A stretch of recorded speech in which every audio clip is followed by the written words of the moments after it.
stop right here. Don't scroll. Let me grab your attention with something most people never realize until it's too late. Have you ever believed that being the good person automatically keeps you safe? That kindness somehow shields you? That honesty guarantees respect? If even a tiny part of you said yes, then you've been living under a comforting illusion that quietly weakens you. Because the truth is harsher. Goodness, when used blindly, exposes you more than it protects you. It can become the very reason people overlook you, misuse you, or walk all over you without ever feeling guilty. But stay with me, because what you're about to learn will flip your entire understanding of being good. If your goodness is costing you more than you realize, wouldn't you want to know why? Before we go deeper, hear this. I'm not here to turn you into someone cruel. I'm here to help you stop being an easy target. In a world filled with wolves, walking around like a harmless lamb isn't noble. It's dangerous. Even Niccolo Machiavelli observed this centuries ago. The kind, the generous, and the honest were often the first to be betrayed or crushed. Why? Because predictable goodness becomes exploitable goodness. People start assuming you'll always help, always agree, always sacrifice. They stop seeing your kindness as a gift and begin treating it like a service. But here's the twist. You can still be good, just not blindly. What happens when goodness becomes a signal that you can be controlled? Think of the kindest person you know. Now ask yourself, are they truly respected or simply used whenever someone needs something? This is the hidden danger. Consistent kindness makes you predictable. People know you won't say no, you won't fight back, you won't cause conflict. And predictable people become easy tools. I once knew someone who was the backbone of his team, supportive, reliable, always covering for others. When promotion time came, they chose someone else, someone less helpful but more assertive. Why? Because kindness alone doesn't signal leadership. It signals servitude. And once people label you as the helper, they never see you as the leader. So what transforms kindness from a weakness into an advantage? Let's talk about the generosity trap, one of the most painful psychological patterns good people fall into. When you help someone once, you're praised. Help twice, still appreciated. But by the 10th time, it becomes expected. Your generosity stops being a blessing and becomes an obligation. And once people label you, and the moment you say no, just once, they forget all the times you said yes. Suddenly, you're the selfish one. This is hedonic adaptation. Humans quickly normalize what once felt special. Your giving becomes invisible, but your refusal becomes unforgettable. And the more you give, the more people demand. This is how generous hearts get exploited without even noticing. If generosity can turn against you, how do you protect yourself without losing your kindness? Here's the uncomfortable truth. People judge what they see, not what you feel. Your intentions are silent, but your image speaks loudly. That's why successful people carefully control how they appear. They show warmth strategically, not constantly. They know when to be gentle and when to be firm. They understand a simple principle. The appearance of virtue often matters more than the virtue itself. This isn't deception. It's self-defense. It's choosing the right moments to reveal softness and the right moments to show steel. Because if you expose your vulnerability to everyone, the wrong people use it against you. Smart, good people aren't fake. They're selective. Imagine if you could control your image so powerfully that people respected you instantly. How would that change your life? Think about how many times you've poured your energy into others, believing your effort would be remembered. But here's the twist. Gratitude has an expiration date. People forget kindness faster than you expect. The more consistently you help someone, the more normal your help becomes in their mind. What was once a favor turns into an expectation.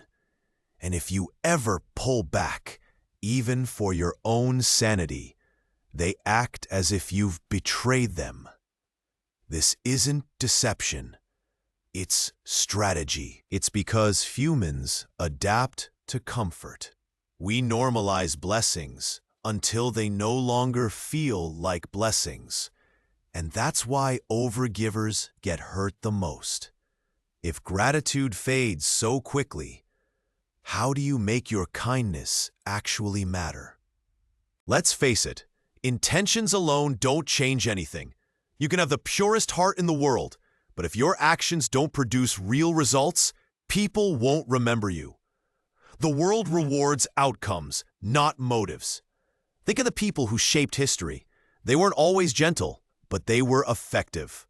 Real goodness takes courage, discipline, and sometimes uncomfortable decisions. Nice people aim to avoid problems. Good people aim to solve them. Nice people want approval. Good people want impact.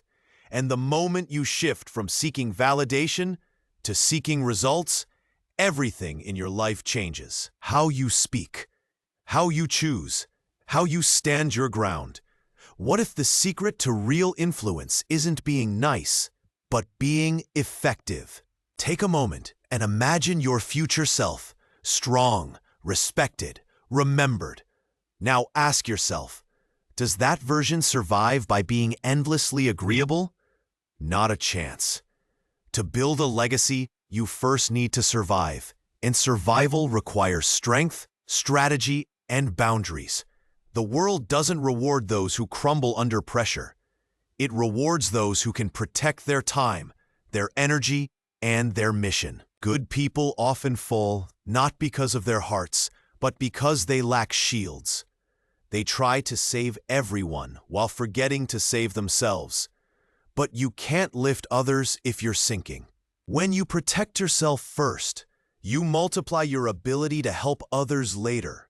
So how do you stay good without becoming a victim in the process? At some point, you must decide to guard your resources, your time, your focus, your emotional bandwidth. Every yes you give has a cost.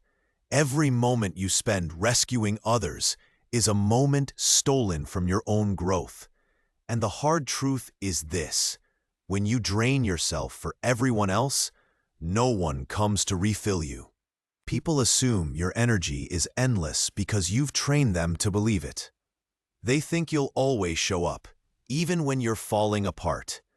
But real strength comes from disciplined kindness, giving only when it doesn't destroy you. Protecting your energy doesn't make you selfish. It makes you sustainable. What would your life look like if you only invested in things and people that truly valued you? There's a powerful shift that happens when you stop helping automatically and start helping intentionally. Goodness becomes impactful, not draining. Imagine using kindness like a masterful craftsman uses tools, precisely, purposefully, only when it shapes something meaningful. This is how influential people operate. They don't try to please everyone. They choose where their energy goes, and that's why their impact lasts. Being kind to everyone spreads you thin. Being selectively kind makes your presence unforgettable. It turns your yes into something rare, something people respect instead of abuse. When your kindness has boundaries, it becomes a force, not a weakness. Ready to learn how strategic kindness can change how people treat you forever. Think about the last time you helped someone who didn't appreciate it. That feeling, that sting, isn't accidental. It's psychological. When goodness becomes predictable, people stop valuing it. That's why the people you help the most often take you for granted the fastest. They're not evil. They're simply accustomed to ease. Humans naturally adjust to whatever is consistent, whether it's kindness or convenience. Your mistake wasn't helping. It was helping without limits. When your support has no conditions, others assume your energy has no limits. And when you finally need something back, they're nowhere to be found.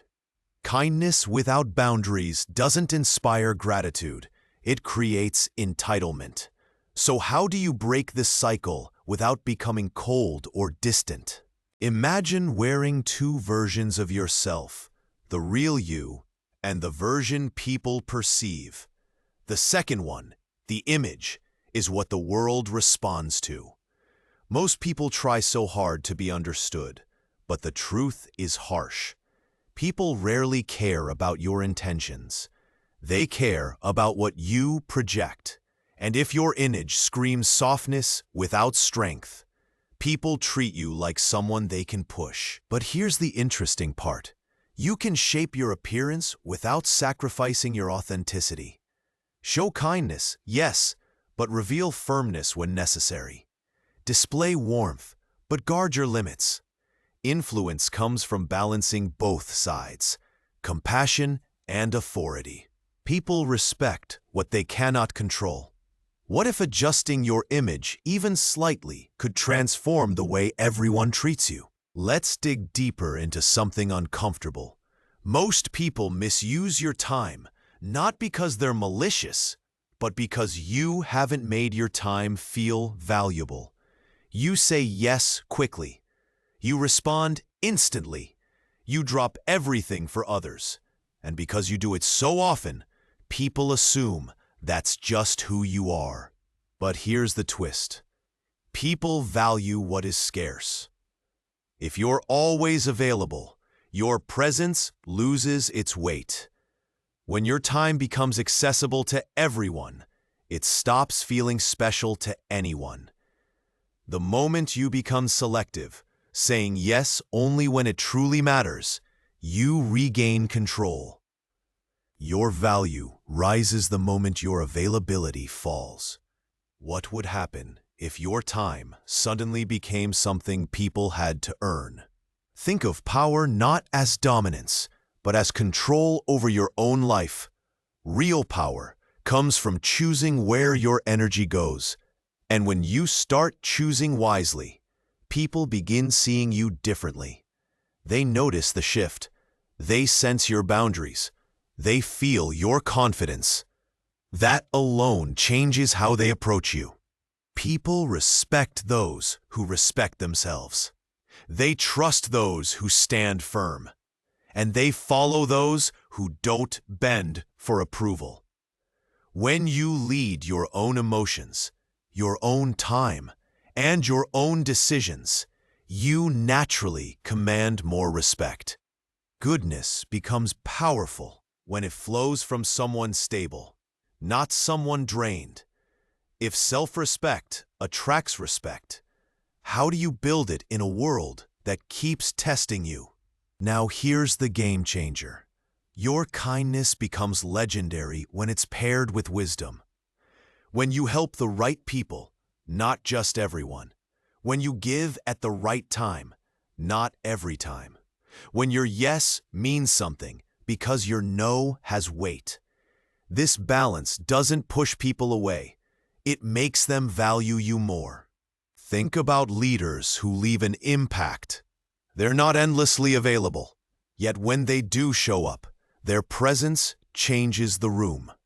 Their kindness feels meaningful because it's rare and intentional. You can have the same influence, All it takes is shifting from automatic giving to strategic giving. Ready to see how selective kindness can make you unforgettable, not invisible? Let's expose a truth most people avoid. Being endlessly kind doesn't make you noble. It makes you predictable. And predictable people are easy to manipulate. When others know you'll always say yes, they stop asking out of respect and start asking out of habit. Your kindness becomes a routine they rely on, not a value they cherish. But the moment you break the pattern, even once, they react with confusion, frustration, or guilt-tripping. Not because you're wrong, but because you disrupted the benefit they silently depended on. The real problem isn't your goodness, it's your lack of limits. What happens when you finally teach people that your kindness is a choice, not an obligation? Here's something powerful. The strongest people aren't those who say yes the most. They're the ones who say no with confidence. Every no you give protects your focus, your dreams, your emotional stability. And ironically, people respect you more when you stop being accessible to everything and everyone. Think of your attention as currency. When you give it away freely, it loses value. But when you invest it wisely, it multiplies. This shift transforms how others see you, and even more importantly, how you see yourself. Your no is a boundary. Your boundary is a message. And that message is, my time matters. If your time became the most valuable thing you own, how would your decisions change? Let's talk about appearances. Not vanity, but strategy. In every social setting, people read you long before they understand you. They scan your posture, your tone, your expressions. They decide your strength before they know your story. That's why projecting controlled confidence is crucial. Kindness paired with timid energy gets ignored. Kindness paired with strong presence gets respected. The difference isn't in what you do, it's in how you carry yourself. People sense whether you're someone they can walk over or someone they need to approach carefully. Your presence becomes your first line of defense. What if altering just 10% of how you carry yourself could change 90% of how people treat you? Now imagine this. Instead of being drained by everyone's expectations, you start channeling your strengths into fewer, more meaningful places. That's when your impact grows. When you stop scattering your energy, you start shaping your world. This is what powerful people understand. Focus creates influence. Help the people who respect your help. Support those who grow from your support. Invest in situations where your effort isn't swallowed, but multiplied. When your goodness has direction, it becomes a source of strength instead of exhaustion. Your time becomes purposeful. Your decisions become sharper. Your influence becomes undeniable. What would your life look like if everything you gave actually created results? Here's the shift most people never make: turning goodness into a strategy instead of a sacrifice. This means choosing when to be soft and when to be firm, when to comfort and when to confront, when to say yes and when to walk away. This is how your kindness becomes powerful instead of draining. Strategic goodness is not manipulation. It's maturity. It's knowing that helping everyone is impossible, but helping the right ones can change everything. It's understanding that your kindness should build your life, not break it. And when you master this, your presence becomes rare, valuable, and respected. Ready for the final transformation? How to turn your goodness into actual power, let's confront something you've probably felt before: the weight of being the good one. The one who understands, the one who forgives, the one who adjusts. But here's what no one tells you. Every time you bend to keep peace, you teach people that your comfort is less important than theirs.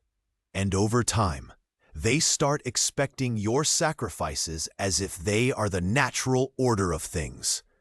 But strength isn't found in constant compromise. It's found in knowing your limits. When you begin honoring your own boundaries, people either rise to meet them or fall away. Both outcomes protect your peace. What happens when you stop shrinking yourself to make others comfortable? Think of every successful leader, innovator, or changemaker. They weren't defined by how agreeable they were defined by their impact. People may not always like strong individuals, but they always remember them. Nice people are pleasant. Effective people are unforgettable. When you shift from wanting approval to wanting progress, your entire life begins to transform. The same actions feel different because they come from intention, not pressure. You start making decisions that honor your future, not decisions that protect someone else's comfort. This is how you stop being overlooked and start being respected. What if the world is waiting for you to stop pleasing and start leading? Now imagine this. You stop operating from fear of disappointing people and start operating from a place of strength. Suddenly, your actions carry weight. Your no becomes firm. Your yes becomes meaningful. Your presence becomes felt. That's when goodness becomes power, not weakness. People can sense when you've reclaimed your energy. They sense when your boundaries are solid. They sense when your decisions come from clarity, not guilt. And because of that, they approach you differently, with respect instead of expectation. This version of you doesn't get walked on. This version of you chooses who gets access and who doesn't. Ready to step into the version of yourself who is kind but unshakable? Here's the final shift. Your goodness should never drain you. It should elevate you. When used wisely, kindness becomes your greatest form of influence. It makes people trust you, listen to you, and follow your lead. But only when it comes from a place of strength. Blind goodness creates victims. Strategic goodness creates leaders. And the moment you start using your kindness intentionally, aligned with your values, protected by your boundaries, you unlock a level of respect many people never experience. You stop being a background character in other people's stories and become the author of your own. So what kind of story do you want your life to write from this point forward? Before you walk away from this message, remember this truth. Goodness without strategy is a trap, but goodness with strategy is a superpower.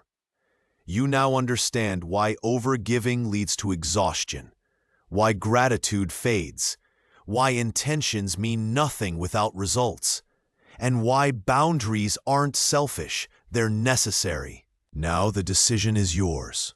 Will you keep living as the person who tries to save everyone while losing yourself? Or will you become the person who uses their kindness with precision, with strength, and with purpose? This is your turning point. The real question now is, will you let your goodness weaken you, or will you finally use it to rise?